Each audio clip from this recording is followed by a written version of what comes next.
कर YouTube channel पे आप लोगों का स्वागत है। देखिए दोस्तों, आज के हम इस सेशन में करने वाले हैं सचिन सर का जो बुक है दोस्तों, सीटेट का सीडीपी का दोस्तों यूनिट 3 है दोस्तों। आज यूनिट 2 दोस्तों कल कंप्लीट कर चुके हैं हम लोग। आज हम यूनिट 3 ये लास्ट मतलब यूनिट है दोस्तों सीडीपी का। तो हम लोग आज इसके सेशन का दोस्तों पहला जो है करने वाले हैं टॉपिक मोटिवेशन एंड लर्निंग, अभिप्रेरणा एंड अधिगम, जो कि आपके परीक्षा के दृष्टिकोण से बहुत ही महत्वपूर्ण है दोस्तों। चैप्टर नंबर 16 है दोस्तों। चैप्टर नंबर 15 तक हम लोग कंप्लीट कर चुके हैं बैक सेशन में दोस्तों। आप लोग मेरे चैनल पे जाके प्लेलिस्ट बना हुआ है इसका, सीटेट का सीडीपी का, आप लोग वहाँ जाके देख सकते हैं। आपके सीटेट 2025 के लिए जो जुलाई में आने वाली है दोस्तों, उसके लिए बहुत ही महत्वपूर्ण है दोस्तों आपके लिए ये मोटिवेशन एंड लर्निंग। तो हम लोग देखिए दोस्तों स्टार्ट करते हैं। देखिए दोस्तों, इसमें है निम्नलिखित में से कौन सी सार्थक सीखने के लिए एक प्रभावी स्मृति तकनीक नहीं है दोस्तों। तकनीक नहीं है तो इसमें कौन सा नहीं होगा दोस्तों, तो रटने व दोहराव, ये तकनीक नहीं है दोस्तों, ये गलत आंसर है दोस्तों। 2 नंबर में है शिक्षार्थी अधिगम प्रक्रिया में व्यस्त और सक्रिय रूप से शामिल महसूस करते हैं जब जब दोस्तों देखिए दोस्तों आंसर नंबर इसका 3 सही है, जब गतिविधियाँ उनके संदर्भ से संबंधित होती है। जब गतिविधियाँ उनके संदर्भ से संबंधित होती है, गतिविधियाँ उनके संदर्भ से संबंधित होती है। ऑप्शन नंबर 3 सही है। 3 नंबर क्वेश्चन दोस्तों, प्रेरणा और सीखने के बारे में इनमें से कौन सा कथन सही है दोस्तों। प्रेरणा और सीखने के बारे में इनमें से कौन सा कथन सही है दोस्तों। देखिए ऑप्शन नंबर इसका 2 सही होगा। सीखना तब प्रभावी होता है जब छात्रों में आंतरिक अभिप्रेरणा हो। सीखना तब प्रभावी होता है जब छात्रों में आंतरिक अभिप्रेरणा हो। देखिए जब बच्चे आंतरिक रूप से प्रेरित इंटरनली मोटिवेटेड जब बच्चे आंतरिक रूप से प्रेरित इंटरनली मोटिवेटेड होते हैं तो वे सबसे बेहतर सीखते हैं। नेक्स्ट क्वेश्चन है दोस्तों, देखिए बोल रहा अनुभवात्मक अधिगम। अनुभवात्मक अधिगम किस पर बल देता है दोस्तों। अनुभवात्मक अधिगम किस पर बल देता है, तो ऑप्शन नंबर देखिए दोस्तों इसका 3 सही है, आलोचनात्मक प्रतिबिंबन के महत्व पर। देखिए दोस्तों इसका डिटेल्स में सोल्यूशन, अनुभवात्मक अधिगम में बच्चा नए ज्ञान को अपनाने और समझने के लिए अपने अनुभवों एक्सपीरियंस पर निर्भर करते हैं। आलोचनात्मक प्रतिबिंब क्रिटिकल रिफ्लेक्शंस एक ऐसी सोचने की प्रक्रिया प्रोसेस है जिसमें बच्चा अपने विचारों, अनुभवों या विश्लेषण एनालिसिस के माध्यम से अपने कार्य के किसी भी पहलू को समझता है और उसका मूल्यांकन इवेल्युएशन करता है। यह प्रक्रिया किसी परिस्थिति सिचुएशन के बारे में गहराई इन डेप्थ से सोचने और समझने की क्षमता कैपेसिटी के बारे में बताती है दोस्तों। नेक्स्ट क्वेश्चन है दोस्तों, निम्नलिखित में से कौन सी प्रक्रिया अधिगम के दौरान योगदान नहीं देती है। देखिए दोस्तों इसका ऑप्शन नंबर 4 सही होगा, गैर प्रासंगिकरण। इसका देखिए दोस्तों डिटेल्स में सोल्यूशन है, कॉन्टेक्स्ट से हटकर जब बात की जाती है तो उसे डिकॉन्टेक्चुअलाइजेशन कहा जाता है। किसी भी विषय वस्तु सब्जेक्ट मैटर स्थिति या स्थान के बारे में चर्चा हो रही है और यदि उससे हटकर कोई बात की जाए तो उसे कहा जाता है डिकॉन्टेक्चुअलाइजेशन। जब कोई बात मूल विषय मेन सब्जेक्ट से अलग हटकर की जाए। नेक्स्ट क्वेश्चन है दोस्तों, निम्नलिखित में से अधिगम का प्राथमिक लक्ष्य कौन सा होना चाहिए दोस्तों। अधिगम का प्राथमिक लक्ष्य देखिए दोस्तों ऑप्शन नंबर 4 इसका सही होगा, समालोचनात्मक चिंतन का विकास। समालोचनात्मक चिंतन का विकास यही दोस्तों प्राथमिक लक्ष्य होना चाहिए। देखिए दोस्तों समालोचनात्मक चिंतन में व्यक्ति नए नए विचारों को समझता है और उनका विश्लेषण एनालिसिस करता है। इस प्रक्रिया में व्यक्ति को विभिन्न दृष्टिकोण, अप्रोच और तत्वों एलिमेंट्स को समझने में मदद मिलती है और इसके द्वारा नई खोज, इन्वेंशंस और विचारों का जन्म होता है। नेक्स्ट क्वेश्चन है दोस्तों, देखिए बच्चे, इसका दोस्तों अगला क्वेश्चन है, बच्चे सबसे प्रभावी ढंग से तब सीखते हैं यदि कोई अवधारणा दोस्तों, जब कोई अवधारणा ऑप्शन नंबर देखिए फर्स्ट सही है, सामान्य से विशिष्ट की ओर बढ़ती है तब जब बच्चे सबसे ज़्यादा सीखते हैं। नेक्स्ट क्वेश्चन है दोस्तों, अर्थपूर्ण अधिगम में क्या सम्मिलित है दोस्तों। अर्थपूर्ण अधिगम में क्या सम्मिलित है, देखिए दोस्तों यहाँ पे ऑप्शन जो है दोस्तों 2, 3 सही है, एक दूसरे के साथ बातचीत करने के, और 3 में तो सीखने के तरीके पर विचार करने के। ये दोनों 2, 3 ऑप्शन सही है दोस्तों इसका दोस्तों डिटेल्स। अर्थपूर्ण अधिगम वह है जिसमें बच्चे किसी विशेष विषय के महत्व, इम्पोर्टेंस को समझते हैं, उस पर चर्चा, डिस्कशन करते हैं और उसका मूल्यांकन, इवेल्युएशन करते हैं। इस अधिगम में बच्चे अपनी पूर्ण समझ के साथ इन्वॉल्व होकर अधिगम करते हैं। नेक्स्ट क्वेश्चन है फ्रेंड्स, एक सामाजिक रचनात्मक कक्षा में अधिगम। एक सामाजिक रचनात्मक कक्षा में अधिगम ऑप्शन नंबर 2 सही है दोस्तों इसका। ज्ञान के सह निर्माण की एक प्रक्रिया। ज्ञान के सह निर्माण की एक प्रक्रिया है दोस्तों। ज्ञान के सह निर्माण की एक प्रक्रिया है। एक सामाजिक रचनात्मक कक्षा में छात्र एक दूसरे से और शिक्षकों से किसी विषय पर विचार करते हैं, समझते हैं और समाधान सॉल्यूशन निकालते हैं। इस प्रकार के वे एक दूसरे से अपने ज्ञान को बांटते हैं। नेक्स्ट क्वेश्चन है फ्रेंड्स, डैश अधिगम के लिए उचित कक्षा वातावरण का आधार होने चाहिए। डैश अधिगम के लिए उचित कक्षा वातावरण का आधार होने चाहिए। तो ऑप्शन नंबर 3 सही है दोस्तों इसका। सहयोग और सकारात्मक। सहयोग और सकारात्मक अधिगम के लिए उचित कक्षा वातावरण का आधार होने चाहिए।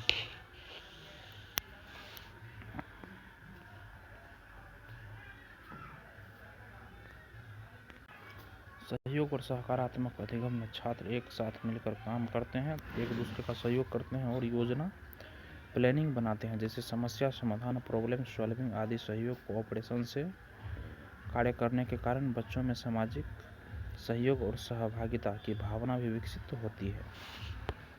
नेक्स्ट क्वेश्चन है फ्रेंड्स, निम्नलिखित में से कौन सी प्रक्रिया सार्थक सीखने को बढ़ावा देती है। निम्नलिखित में से कौन सी प्रक्रिया सार्थक सीखने को बढ़ावा देती है फ्रेंड्स। तो ये है दोस्तों अन्वेषण और चर्चा। अन्वेषण और चर्चा।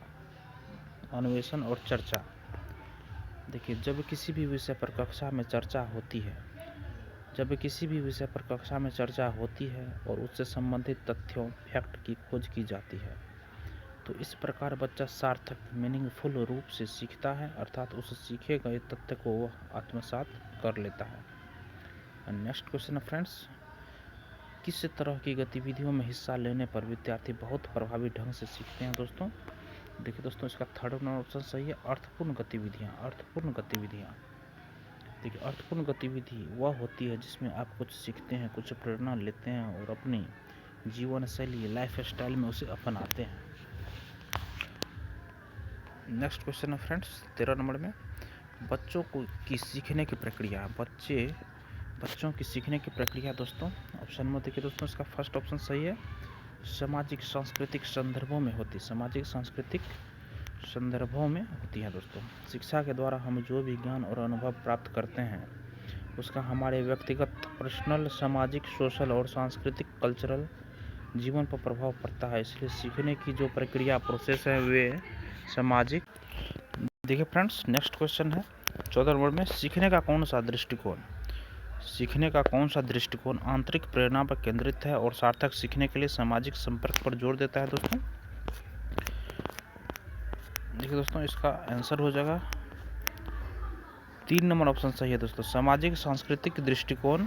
सामाजिक सांस्कृतिक दृष्टिकोण। सामाजिक सांस्कृतिक दृष्टिकोण। सामाजिक सांस्कृतिक दृष्टिकोण ऑप्शन नंबर 3 सही है दोस्तों। नेक्स्ट क्वेश्चन है दोस्तों, निम्न में से कौन सा आंतरिक अभिप्रेरणा का उदाहरण है। निम्नलिखित में से कौन सा आंतरिक अभिप्रेरणा का उदाहरण है दोस्तों। देखिए दोस्तों, इसका ऑप्शन नंबर 1 सही है। रुचि के कारण नया कौशल सीखना। रुचि के कारण नया कौशल सीखना यही आंतरिक अभिप्रेरणा का उदाहरण है दोस्तों। देखिए, जब वो बच्चे को किसी कार्य या विषय में रुचि, इंटरेस्ट होती है तो वह स्वतः ही उस काम को करने के लिए प्रेरित, मोटिवेट होता है। नेक्स्ट है फ्रेंड्स, देखिए बोल रहा, प्रभावशाली अधिगम के लिए शिक्षिकाओं को अपने विद्यार्थियों में किन कौशलों का विकास करना चाहिए दोस्तों। प्रभावशाली अधिगम के लिए देखिए दोस्तों, ऑप्शन नंबर 1 सही, ऑप्शन नंबर 4 सही है दोस्तों। देखिए, समालोचनात्मक सोच तो करना ही चाहिए, सृजनात्मकता भी होना चाहिए, समस्या समाधान भी, और कैसे सीखते हैं यह सीखना, ये चारों होना चाहिए फ्रेंड्स। देखिए, प्रभावशाली अधिगम के लिए आवश्यक है कि दिए गए कार्य को बच्चे नए ढंग से अपने तरीके से करने का प्रयास करें, समस्या समाधान, प्रॉब्लम के कौशल, स्किल को विकसित करने का प्रयास करें, कार्य को करके सीखें। नेक्स्ट क्वेश्चन है फ्रेंड्स, कथन और तर्क। देखिए, कथन है सहयोगात्मक अधिगम को सुसाधित करने के लिए शिक्षकों को विद्यार्थी में आपसी संवाद को प्रोत्साहित करना चाहिए। तर्क दोस्तों सीखना, दूसरों की मदद लेकर सह निर्माण की प्रक्रिया है दोस्तों। देखिए, ऑप्शन नंबर दोस्तों 1 इसका सही है। 1 में है दोस्तों ए और आर दोनों सही है, और सही व्याख्या भी कर रहा है आर दोस्तों एक ही। नेक्स्ट क्वेश्चन है फ्रेंड्स, बच्चे के सीखने के बारे में निम्नलिखित में से कौन सा कथन सही नहीं है दोस्तों। बच्चे के सीखने के बारे में। तो देखिए दोस्तों ऑप्शन नंबर 2 गलत है। बच्चे रैखिक तरीके से सीखते हैं, यह गलत है दोस्तों। देखिए बच्चे चक्रीय तरीके से सीखते हैं, सही है। बच्चे अपनी गलतियों और त्रुटियों से सीखते हैं, सही है दोस्तों। और दोस्तों 4 में बच्चे तब सीखते हैं जब वे सक्रिय संबंध बनाने में सक्षम होते हैं। देखिए दोस्तों रैखिक अधिगम में बच्चे समान गति से सीखते चले जाते हैं, ऐसा सीखने में नहीं होता है। बच्चा कभी तेज गति फास्ट स्पीड व मंद गति स्लो स्पीड में सीखता है दोस्तों। नेक्स्ट है दोस्तों,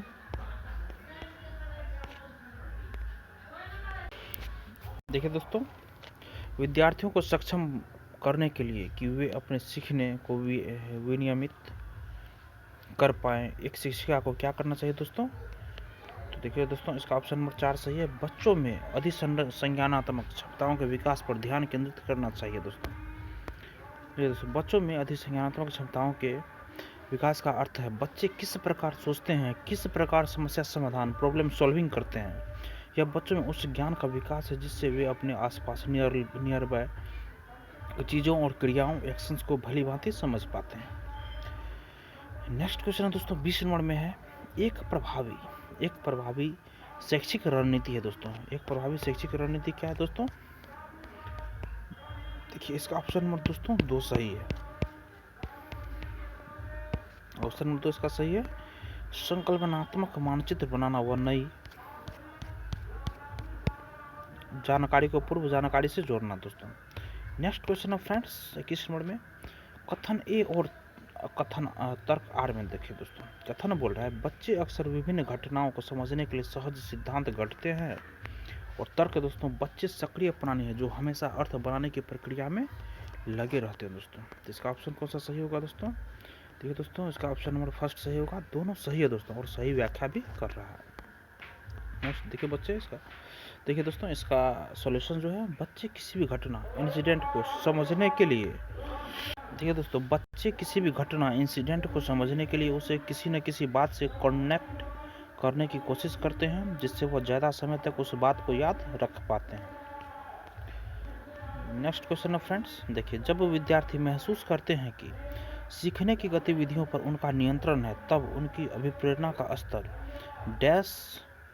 डैश फोड़ जाता है और वे डैश विद्यार्थी बन जाते हैं दोस्तों। देखिए क्या होगा दोस्तों? देखिए दोस्तों देखिए जब विद्यार्थी महसूस करते हैं कि सीखने की गतिविधियों में उनका नियंत्रण है तब उनकी अभिप्रेरणा का स्तर एक में बढ़ जाता है और वे स्वनियमित विद्यार्थी बन जाते हैं फ्रेंड्स। देखिए जब विद्यार्थी बहुत अच्छे तरीके से किसी टॉपिक कॉन्सेप्ट को समझ जाता है तो उस बच्चे का कॉन्फिडेंस बहुत हाई हो जाता है और वह खुद से अपने अधिगम को रेगुलेट कर पाता है दोस्तों। नेक्स्ट है दोस्तों क्वेश्चन, ज्ञान के निर्माण में कौन सी प्रक्रियाएं शामिल हैं? ज्ञान के निर्माण में कौन सी प्रक्रियाएं शामिल है दोस्तों? तो देखिए दोस्तों इसका ऑप्शन नंबर 2 सही है। 1, 2, 3 सही है दोस्तों। पूर्व ज्ञान का संगठन व पुनर्गठन, 2 में दोस्तों अन्वेषण व खोज, 3rd में दोस्तों सामाजिक अंतःक्रियाएं दोस्तों। नेक्स्ट देखिए दोस्तों इसका सॉल्यूशन है ज्ञान के निर्माण के लिए पूर्व ज्ञान को नए ज्ञान से जोड़ना, खोज करना, डिस्कवर करना और एक विषय वस्तु को दूसरी विषय वस्तु से कनेक्ट करके पढ़ना शामिल है दोस्तों। नेक्स्ट है दोस्तों सीखना क्या है दोस्तों? देखिए सीखना दोस्तों ऑप्शन नंबर 2 सही है। व्यक्तिगत कारकों से प्रभावित होता है सीखना, व्यक्तिगत कारकों से दोस्तों प्रभावित होता है दोस्तों।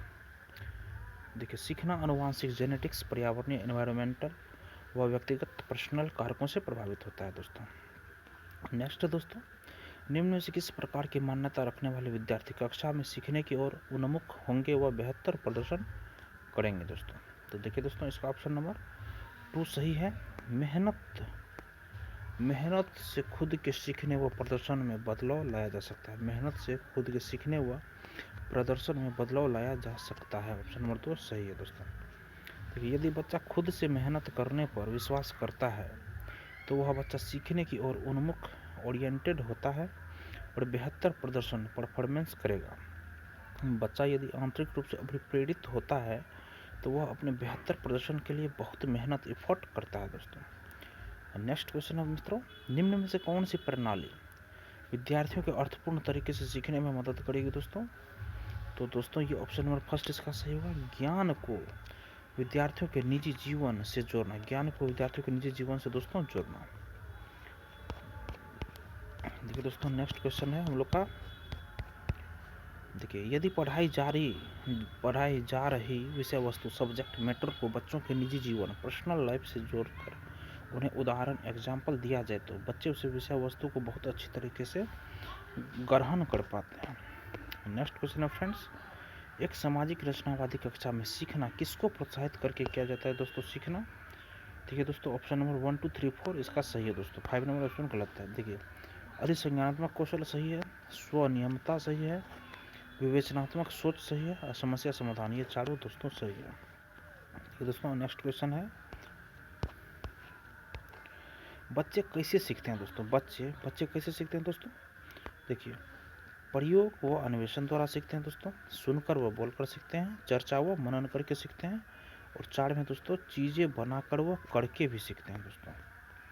देखिए बच्चे कई प्रकार से सीखते हैं, अपनी रुचि इंटरेस्ट के अनुसार प्रेरित होकर, सुनकर, बोलकर, चर्चा करके, डिस्कशन गतिविधियों एक्टिविटीज़ द्वारा, प्रयोग एक्सपेरिमेंट द्वारा etc दोस्तों। देखिए अगला है दोस्तों, अधिगम को अर्थपूर्ण बनाने के लिए उसे डैश से जोड़ा जाना चाहिए। किस चीज़ से जोड़ा जाना चाहिए दोस्तों? देखिए आनंद व संतुष्टि से जोड़ा जाना चाहिए। अधिगम को अर्थपूर्ण बनाने के लिए उसे आनंद व संतुष्टि से जोड़ा जाना चाहिए फ्रेंड्स। अगला क्वेश्चन है दोस्तों, किसी भी विषय वस्तु के शिक्षण के बाद उससे संबंधित रिजल्ट से बच्चों को संतुष्ट होना बहुत आवश्यक है। यदि बच्चे सीखी गई विषय वस्तु से सेटिस्फाई है और उस विषय को लेकर रुचिकर इंटरेस्टेड हैं तो अधिगम रुचिपूर्ण होगा ही होगा दोस्तों। नेक्स्ट क्वेश्चन है फ्रेंड्स, बच्चों को आंतरिक रूप से प्रेरित करने का एक प्रभावी तरीका है। बच्चों को आंतरिक रूप से प्रेरित करने का एक प्रभावी तरीका है दोस्तों, क्या है? देखिए ऑप्शन नंबर दोस्तों 3 है, सीखने का ऐसा माहौल बनाएं जो अपनेपन और स्वायत्तता की भावना को बढ़ावा देता है। सीखने का ऐसा माहौल बनाएं जो अपनेपन और स्वायत्तता की भावना को बढ़ावा देता है दोस्तों, ऑप्शन नंबर 3 सही है। देखिए यदि कक्षा में बच्चा कंफर्टेबल फील करता है तो पढ़ने के लिए बच्चा आंतरिक रूप से प्रेरित मोटिवेट होता है। नेक्स्ट क्वेश्चन है दोस्तों, बच्चे किस प्रक्रिया से सबसे बेहतर सीखते हैं दोस्तों? किस प्रक्रिया से? ऑप्शन नंबर 4 सही है दोस्तों, निर्देशित खोज के द्वारा बच्चे सबसे बेहतर सीखते हैं दोस्तों। किसी टॉपिक को समझने के लिए यदि शिक्षक बच्चों को प्रेरित करे और खोज करने के लिए निर्देशित गाइड करता है तो बच्चे बेहतर तरीके से सीखते हैं दोस्तों। नेक्स्ट क्वेश्चन है फ्रेंड्स, कथन उत्तर, अधिगम को केवल सीखने में अस्थायी व मापा जा सकने वाले बदलाव देखना समस्यात्मक है। तर्क है दोस्तों, सीखना एक जटिल क्रिया है जिसमें आंतरिक रूप से होने वाली प्रक्रियाएं भी शामिल है दोस्तों। इसका ऑप्शन नंबर दोस्तों 1 सही है। यह दोनों सही और सही व्याख्या भी दोस्तों कर रहा है। देखिए दोस्तों सीखना एक जटिल प्रक्रिया होती है। अधिगम में आंतरिक इंटरनली रूप से होने वाली प्रक्रियाएं जैसे चिंतन, स्पेकुलेशन, समस्या समाधान, प्रॉब्लम सॉल्विंग, समझना, अंडरस्टैंडिंग आदि शामिल होते हैं। नेक्स्ट क्वेश्चन है फ्रेंड्स, देखिए अनुभवात्मक अधिगम किस पर जोर डालता है दोस्तों?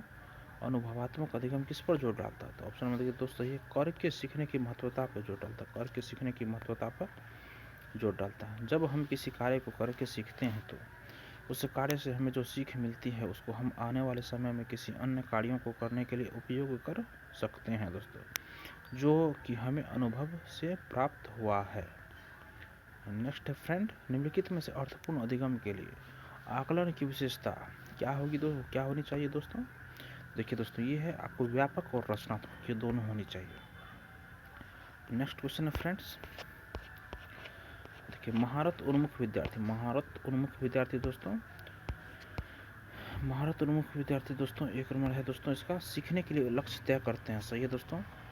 मानते हैं कि क्षमता अस्थिर व अस्थायी, गलत है दोस्तों। 3 में बहुत ही आसान लक्ष्य करते हैं और ये गलत है दोस्तों, निगेटिव नहीं होगा। 4 में अपने सीखने को सुसाध करने के लिए दूसरों की सहायता व मदद लेते हैं दोस्तों। तो 1 और 4 दोस्तों सही होगा, 1 और 4 सही है। नेक्स्ट क्वेश्चन है दोस्तों, जो बच्चे सीखने के लिए सदैव प्रेरित मोटिवेटेड रहते हैं, अपने लक्ष्य को तय कर लेते हैं और सीखने के लिए दूसरों की सहायता लेते हैं, उन्हें महारत उन्मुख छात्र, मैस्टरी ओरिएंटेड स्टूडेंट कहा जाता है। नेक्स्ट क्वेश्चन दोस्तों, विविध भौतिक शिक्षण और सामग्री का उपयोग करने से बच्चों को सीखने की अवधारणाओं में किस क्रम में मदद मिलती है दोस्तों? ऑप्शन नंबर फर्स्ट से दोस्तों, ठोस से अमूर्त में मदद मिलती है। ठोस से अमूर्त में मदद मिलती है। तो जिस टॉपिक का अध्ययन बच्चों को करना है, यदि उससे संबंधित सामग्री मटेरियल को उनके सामने प्रस्तुत कर दिया जाए तो उस विषय में सोचने के लिए बच्चों को सहायता मिल जाती है और वह उससे अपने विचारों को कनेक्ट कर पाते हैं। नेक्स्ट क्वेश्चन है दोस्तों, अभिकथन और तर्क। देखिए अभिकथन में क्या है दोस्तों, जो शिक्षक यह मानते हैं कि क्षमता निश्चित नहीं है और प्रयास करके उसे बदला जा सकता है, छात्रों को स्कूलों में अपने प्रदर्शन में सुधार करने के लिए प्रेरित करने की संभावना प्रस्तुत करते हैं। तर्क है दोस्तों, अभिप्रेरणा उन विश्वासों से जुड़ी है जो शिक्षक अपने छात्रों की क्षमताओं के बारे में रखते हैं। तो देखिए दोस्तों, इसका ऑप्शन नंबर फर्स्ट सही होगा। ए और आर दोनों सही है दोस्तों और सही व्याख्या भी कर रहा है दोस्तों। ठीक है दोस्तों, अगला क्वेश्चन है अभिकथन और तर्क है दोस्तों। अभिकथन है अर्थपूर्ण अधिगम सुनिश्चित करने के लिए विद्यार्थियों से यह अपेक्षा की जानी चाहिए कि वे ज्ञान को ठीक उसी तरह से पुनरुत्थित करें जैसे उन्होंने उसे गृहीत किया है। और तर्क है दोस्तों इसका, अधिगम बच्चों द्वारा ज्ञान को निष्क्रिय रूप से प्राप्त करने और उसका पुनरुत्पादन करने की प्रक्रिया है दोस्तों। तो ये दोनों देखिए दोस्तों, दोनों ऑप्शन गलत है दोस्तों। देखिए इसका डिटेल्स में सॉल्यूशन है दोस्तों, अधिगम बच्चों द्वारा ज्ञान को सक्रिय एक्टिविटी रूप से प्राप्त करने की प्रक्रिया है जिसका वे उपयोग कर सकें दोस्तों।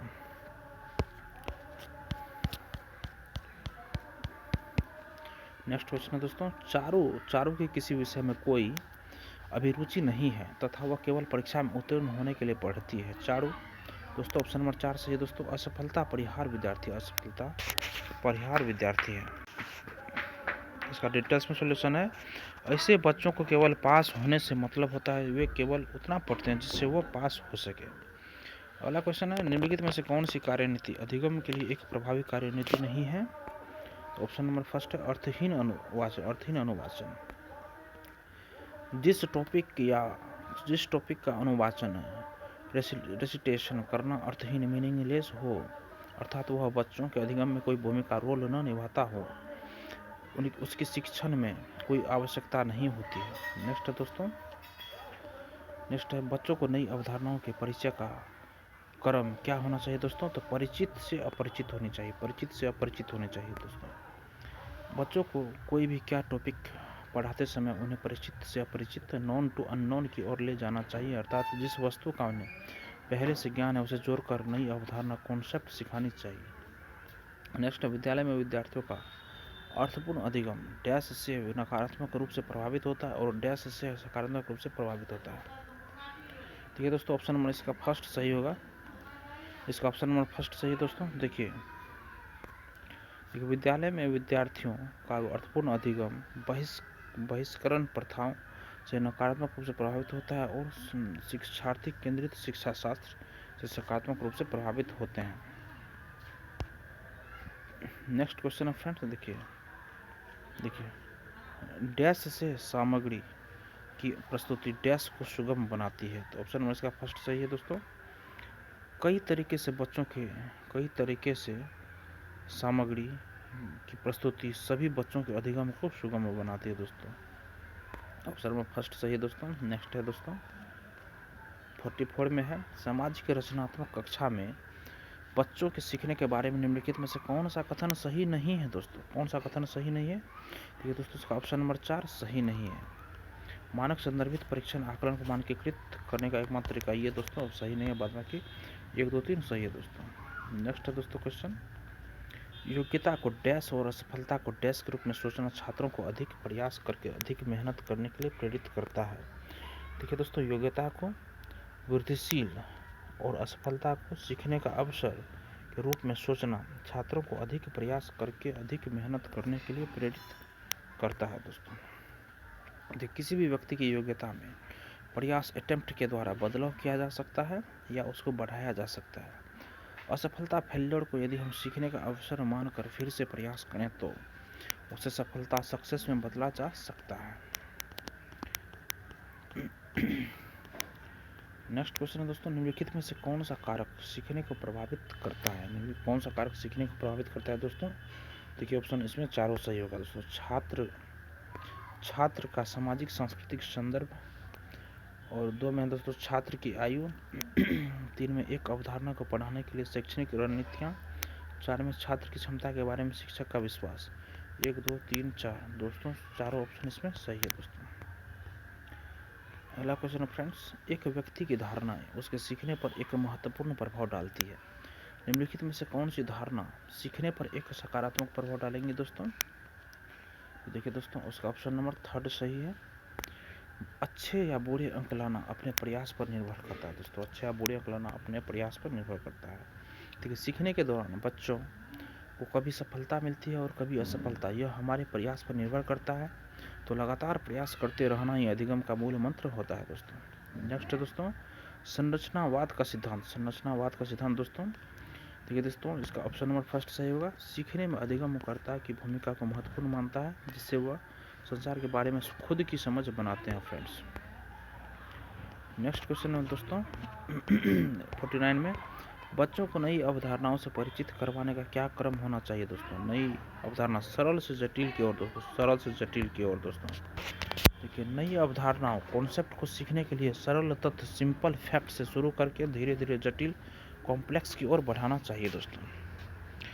नेक्स्ट दोस्तों 50 नंबर क्वेश्चन है, विद्यार्थी कक्षा में अधिगम की प्रक्रिया में अधिक सक्रिय और सहभागी बना महसूस करते हैं यदि कक्षा का परिवेश समुन्नत करता है दोस्तों। इसका ऑप्शन नंबर 1 दोस्तों सही है।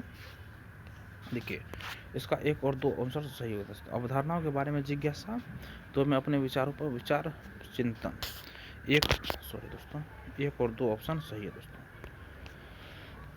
देखिए दोस्तों, इसका डिटेल्स में सोल्यूशन पढ़ लेते हैं और ये हमारा आज का लास्ट क्वेश्चन रहेगा दोस्तों। और कल दोस्तों इसका मोटिवेशन टॉपिक का दोस्तों कल इसका लास्ट करके ख़त्म कर देंगे दोस्तों इस चैप्टर को। देखिए, यदि शिक्षक कक्षा में बच्चों को विचार विमर्श डिस्कशन करने का अवसर देते हैं और विषय वस्तु सब्जेक्ट मैटर को इस प्रकार प्रदर्शित करते हैं जिससे बच्चों में जिज्ञासा क्यूरियोसिटी उत्पन्न होती है, तो उसे कक्षा में बच्चे सक्रिय एक्टिवली रूप से सीखते हैं। देखिए, धन्यवाद दोस्तों आपको यह सेशन देखने के लिए। अगर आपको यह सेशन पसंद आया हो दोस्तों तो लाइक ज़रूर कीजिए। धन्यवाद।